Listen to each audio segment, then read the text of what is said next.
So hello everyone, welcome back to new video. तो दोस्तों, आज का जो हमारा टॉपिक रहेगा वो टॉपिक रहने वाला है उत्तराखंड के साहसिक खेल और जो इनमें मिलने वाले पुरस्कार हैं तो वो कौन कौन से यहाँ पर पुरस्कार दिए जाते हैं। तो ये आज का हमारा टॉपिक रहेगा और आज हम इस वाले टॉपिक को भी पूरा अच्छे से कवर करने वाले हैं।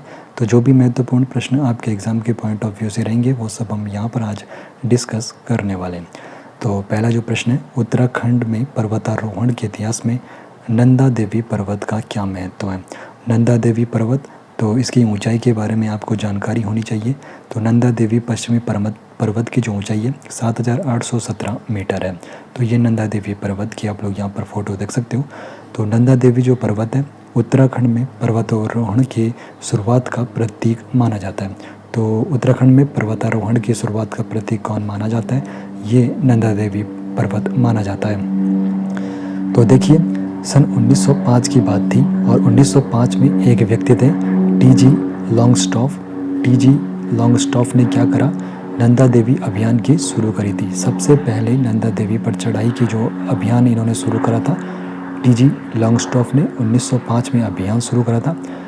हालांकि इस अभियान में इनको विजय प्राप्त नहीं हुई थी, यानी कि ये पूरी 7,817 मीटर की चढ़ाई तक नहीं पहुंच पाई थी। तकरीबन 5700 मीटर तक ये पहुंच गए थे, लेकिन उसके बाद आगे की जो चढ़ाई थी ये कवर नहीं कर पाए थे। और उसके बाद क्या हुआ, 1936 में दो इंसान आते हैं, दो व्यक्ति आते हैं, H.W. टिलमैन और दूसरा आता है ऑडल। तो टिलमैन और नोएल ऑडल यहाँ पर 1936 में ये नंदा देवी चोटी पर सफलतापूर्वक चढ़ने वाले पहले पर्वतारोही बन जाते हैं। सबसे पहले शुरुआत किसने की? 1905 में लॉन्गस्टॉफ ने करी थी, लेकिन ये असफल हो जाते हैं। उसके बाद सन 1936 में दो व्यक्ति आते हैं, टिलमैन और नोएल ऑडल। तो ये दो व्यक्ति 1936 में नंदा देवी पर्वत पर चढ़ाई पूरी कर लेते हैं और पहले ये इंसान बन जाते हैं, पहले ये पर्वतारोही बन जाते हैं जिन्होंने नंदा देवी पर पूरी चढ़ाई की, यानी कि 7,817 मीटर की जो ऊंचाई थी उसको पार कर दिया।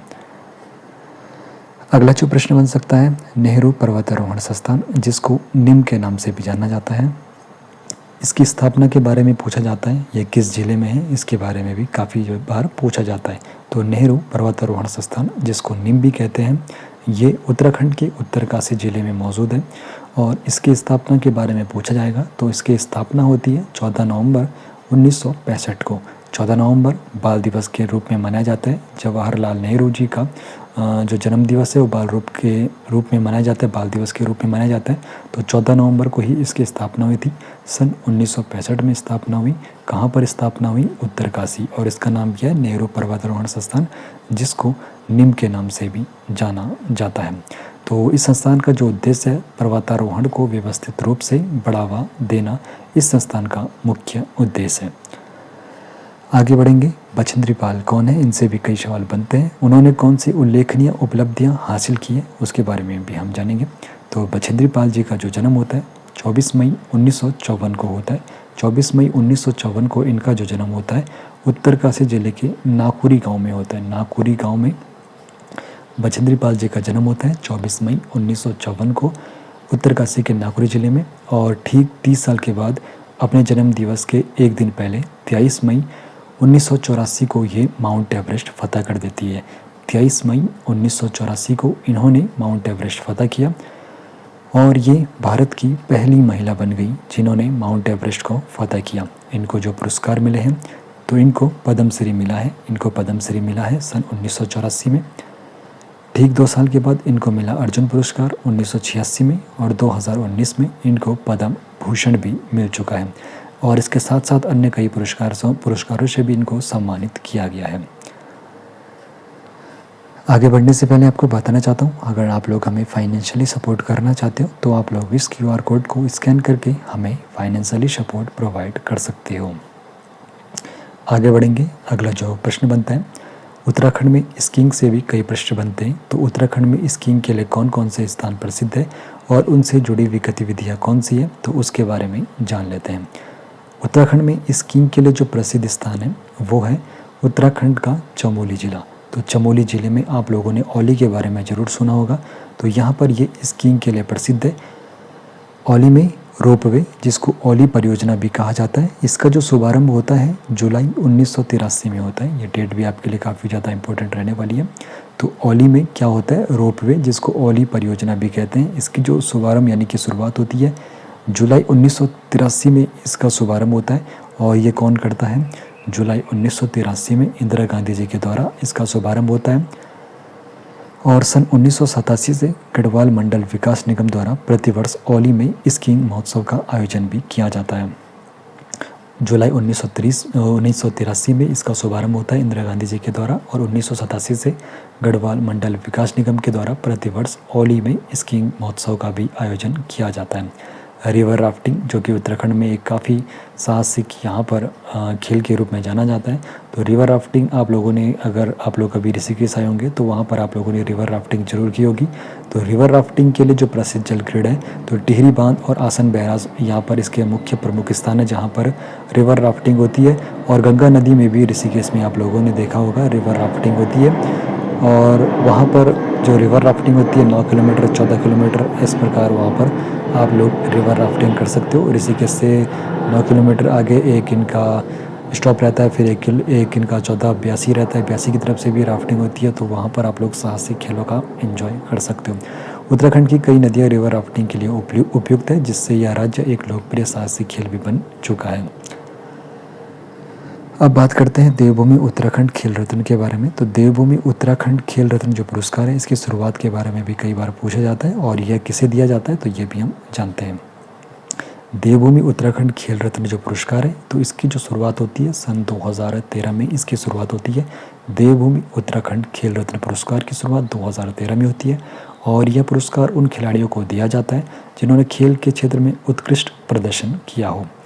और पहला जो देवभूमि उत्तराखंड खेल रत्न पुरस्कार जो मिला था, निशानेबाज जसपाल सिंह राणा जी को पहला देवभूमि उत्तराखंड खेल रत्न पुरस्कार दिया गया था। निशानेबाज जसपाल सिंह राणा को पहला क्या दिया गया था, देवभूमि उत्तराखंड खेल रत्न पुरस्कार।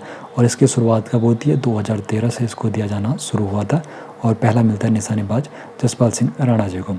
अगला जो प्रश्न बन सकता है, देवभूमि उत्तराखंड द्रोणाचार्य पुरस्कार किसे और क्यों दिया जाता है। तो देवभूमि उत्तराखंड द्रोणाचार्य पुरस्कार उन कोचों को दिया जाता है जिनके मार्गदर्शन में खिलाड़ियों ने खेलों में उत्कृष्ट प्रदर्शन किया हो या फिर पदक जीता हो। और इसकी जो शुरुआत है 2013 में जो बॉक्सिंग कोच थे हरि सिंह थापा यह पुरस्कार प्राप्त करने वाले पहले व्यक्ति थे। तो ये भी कई बार प्रश्न बन चुका है कि देवभूमि उत्तराखंड जो द्रोणाचार्य पुरस्कार है, पहले व्यक्ति कौन थे जिनको ये पुरस्कार मिला। तो ये 2013 में हरि सिंह थापा, जो बॉक्सिंग कोच थे हरि सिंह थापा, उनको यह क्या मिला था, ये पुरस्कार मिला था। और यह पुरस्कार पाने वाले ये पहले व्यक्ति थे, बॉक्सिंग कोच हरि सिंह थापा 2013 में इनको मिला था। उत्तराखंड में दिए जाने वाले अन्य जो महत्वपूर्ण खेल पुरस्कार है, तो उनके बारे में आपको बताऊं तो उत्तराखंड में देवभूमि उत्तराखंड खेल रत्न पुरस्कार तो मिलता है, जिसकी शुरुआत सन 2013 से होती है। पहला जो पुरस्कार मिला था निशानेबाज जसपाल सिंह राणा जी को मिला था। उत्तराखंड देवभूमि उत्तराखंड द्रोणाचार्य पुरस्कार भी यहाँ पर दिया जाता है इसके, और जो इसको पाने वाले पहले व्यक्ति थे बॉक्सिंग कोच हरि सिंह थापा थे, इनको 2013 में मिलता है। इसके अलावा Devbhoomi Uttarakhand lifetime achievement award भी यहाँ पर दिया जाता है। तो Devbhoomi Uttarakhand lifetime achievement जो अवार्ड है, तो यह पुरस्कार खेल में आजीवन योगदान के लिए दिए जाने वाले व्यक्ति को दिया जाता है। और पहला जो लाइफ टाइम अचीवमेंट अवार्ड मिला था, पहला लाइफ टाइम अचीवमेंट अवार्ड सन 2012 में दिया गया था।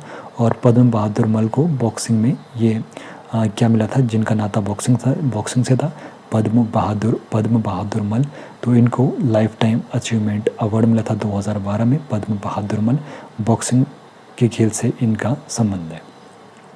एक बार अब विस्तार से फिर से देख लेते हैं। तो प्रमुख साहसिक खेल जो उत्तराखंड में, उनके बारे में विस्तार से देख लेते हैं। पर्वतारोहण उत्तराखंड के सबसे महत्वपूर्ण साहसिक खेलों में प्रसिद्ध है। नेहरू पर्वतारोहण संस्थान, जिसको निम भी कहा जाता है, और इसकी जो स्थापना होती है 14 नवंबर 1965 को इसकी स्थापना होती है। कहाँ पर होती है, उत्तरकाशी में इसकी स्थापना होती है। और इसका उद्देश्य क्या था, राज्य में पर्वतारोहण को नियमित रूप से चलाने के लिए इसका क्या किया गया था, इसकी स्थापना की गई थी। और उत्तराखंड में जो पर्वतीय विकास जो विभाग है, तो उत्तराखंड में पर्वतीय विकास विभाग 1972 में स्थापित होता है। तो ये भी आपको पता होना चाहिए। उत्तराखंड में पर्वतीय विकास विभाग और उत्तराखंड में पर्वतीय विकास विभाग सन 1972 में स्थापित होता है। पर्वतारोहण की जो शुरुआत है तो उत्तराखंड में पर्वतारोहण की शुरुआत नंदा देवी पर्वत से मानी जाती है, ये भी आपको पता होना चाहिए। नंदा देवी पश्चिमी जो यहाँ पर पर्वत की चोटी है 7,817 मीटर इसकी ऊंचाई है। और देखो 1905 में क्या होता है, जो मैंने अभी आपको ऊपर भी बताया था, टीजी लैंगस्टॉप यहाँ पर शुरुआत करता है अभियान की, नंदा देवी अभियान की शुरुआत करता है, लेकिन ये असफल रहता है और ये केवल 5,875 मीटर ही चढ़ पाता है। जबकि जो ऊंचाई थी 7,817 मीटर इसकी ऊंचाई थी और 5,875 मीटर की ये ऊंचाई चढ़ पाता है। फिर 1936 में 2 व्यक्ति आते हैं। कौन कौन आते हैं? टिलमैन आता है और नोएल ओडेल आता है। तो टिलमैन और नोएल ओडेल क्या करते हैं, सफलतापूर्वक नंदा देवी चोटी की चढ़ाई कर लेते हैं। और माउंट कामेट उत्तराखंड में दूसरा सबसे ऊंचा पर्वत है। पहला कौन है? नंदा देवी पश्चिमी, जिसकी ऊंचाई मैंने अभी आपको बताई 7,817 मीटर। और जो दूसरा यहाँ पे उत्तराखंड में सबसे ऊंचा पर्वत है ये माउंट कामेट है। तो इसकी ऊंचाई के बारे में आपको बताऊँ तो इसकी जो ऊंचाई है 7,000 तकरीबन 756 के करीब इसकी ऊंचाई है। और एक बार आप लोग फिर उसे क्रॉस वेरीफाई कर सकते हो। बाकी जो यहाँ पर दूसरा सबसे ऊंचा पर्वत है वो माउंट कामेट है।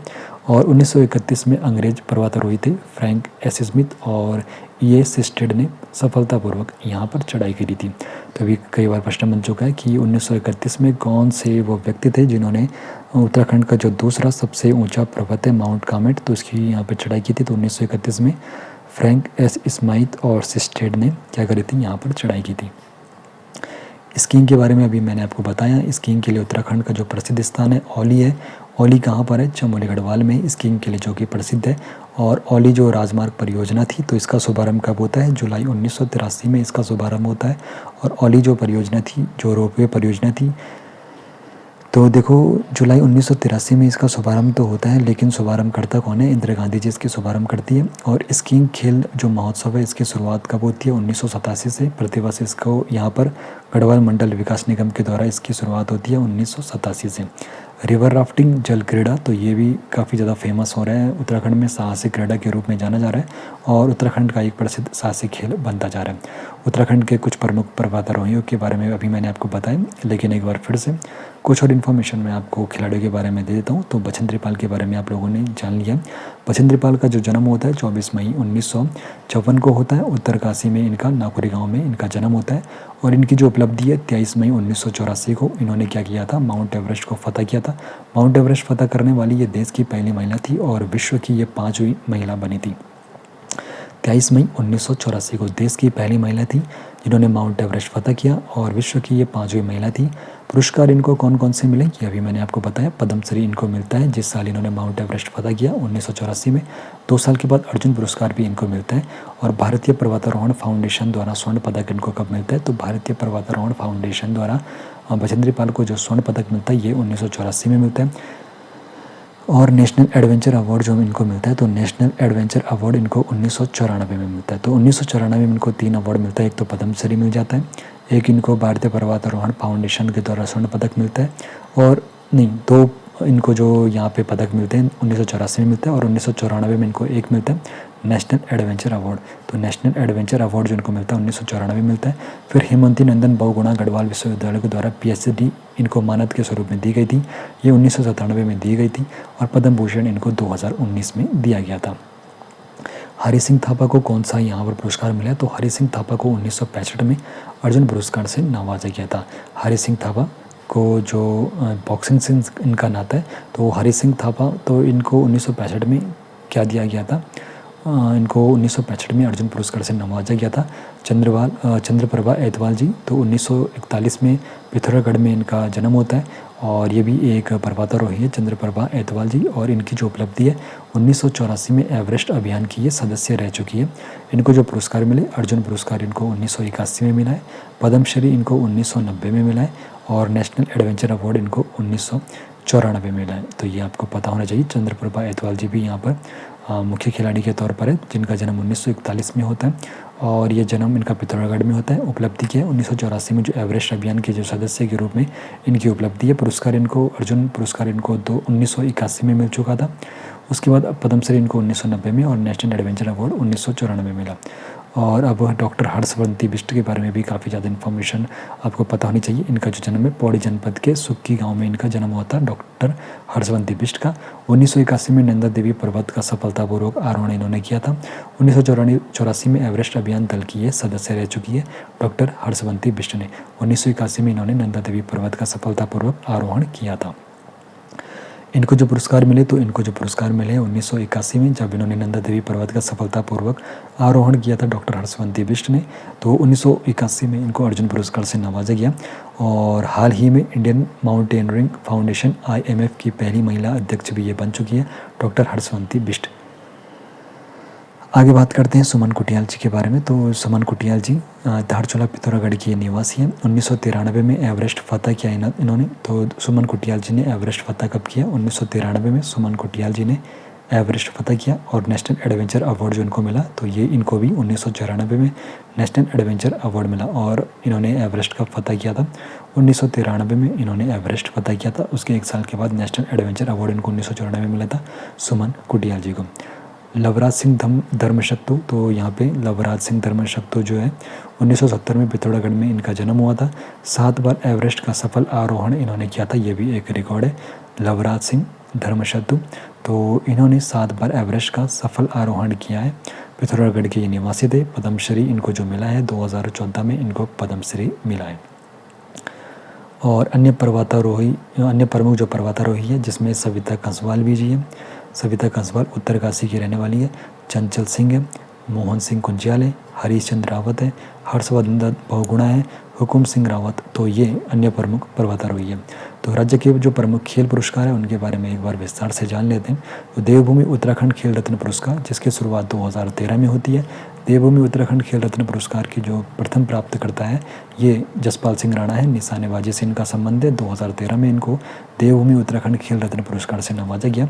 अन्य जो प्रमुख प्राप्तकर्ता है जिनको देवभूमि उत्तराखंड खेल रत्न पुरस्कार मिला है, तो स्वर्गीय त्रिलोक सिंह बसेड़ा जी, जिनका जो संबंध है त्रिलोक सिंह बसेड़ा जी का फुटबॉल से इनका संबंध है और 2014 में इनको ये अवार्ड मिला। स्वर्गीय राम बहादुर छेत्री जी, जिनका संबंध भी फुटबॉल से है, इनको भी मरणोपरांत ये 2015 में उत्तराखंड देवभूमि खेल रत्न पुरस्कार देवभूमि उत्तराखंड खेल रत्न पुरस्कार से नवाजा गया था 2015 में। गुरमीत सिंह जो कि एथलीट है, 2016 में इनको नवाजा गया था। 2017 में एकता बिष्ट को, जो कि क्रिकेट से इनका संबंध है, एकता करने आवे एकता बिष्ट जिनका जो क्रिकेट से संबंध है, 2017 में इनको नवाजा गया था। मनीषा रावत जो कि एथलीट है, 2018 में इनको नवाजा गया। और मनोज सरकार जिनका जो संबंध है बैडमिंटन से, इनको 2019 में ये अवार्ड मिल चुका है। देवभूमि उत्तराखंड द्रोणाचार्य पुरस्कार, तो यहाँ पर यह पुरस्कार प्रशिक्षकों यानी कि कोचों को दिया जाता है जिनके खिलाड़ियों ने उत्कृष्ट प्रदर्शन किया है। इसकी भी जो शुरुआत होती है 2013 में होती है। और जो पहला यहाँ पर क्या द्रोणाचार्य अवार्ड उत्तराखंड देवभूमि उत्तराखंड द्रोणाचार्य पुरस्कार मिला था हरि सिंह थापा को ये मिला था, जिनका जो संबंध है बॉक्सिंग कोच है और 2013 में इनको ये अवार्ड मिला था। बाकी अन्य जो प्रमुख प्राप्तकर्ता है नारायण सिंह राणा को ये अवार्ड मिल चुका है 2014 में निशानेबाजी में कोचिंग करने के लिए। और रेणु कोहली को एथलेटिक्स में 2015 में ये अवार्ड मिल चुका है। सुरेंद्र सिंह भंडारी को भी एथलेटिक्स में ये अवार्ड मिल चुका है 2016 में। लियाकत अली को क्रिकेट में 2017 में ये अवार्ड मिला है। और अनूप बिष्ट को एथलेटिक्स में 2018 में, जो कि मनीष रावत के यहाँ पर कोच के रूप में सम्मानित किया गया, इनको 2018 में क्या मिला, ये देवभूमि द्रोणाचार्य यहाँ पर पुरस्कार मिला, देवभूमि उत्तराखंड द्रोणाचार्य पुरस्कार। और आगे बात करते हैं देवभूमि उत्तराखंड लाइफ टाइम जो अचीवमेंट अवार्ड है, 2012 से देना यह शुरू हो गया था। यह पुरस्कार उन खेलों में जीवन भर के लिए योगदान दिए जाने वाले व्यक्ति को दिया जाता है। और जो प्रथम प्राप्त करता है पद्म बहादुर मल्ल है, जो बॉक्सिंग से जिनका संबंध है, 2012 में इनको ये दिया गया था। और अन्य प्रमुख जो प्राप्त करते हैं हरदयाल सिंह, जिनका जो संबंध है हॉकी से है, इनको 2013 में मिलता है।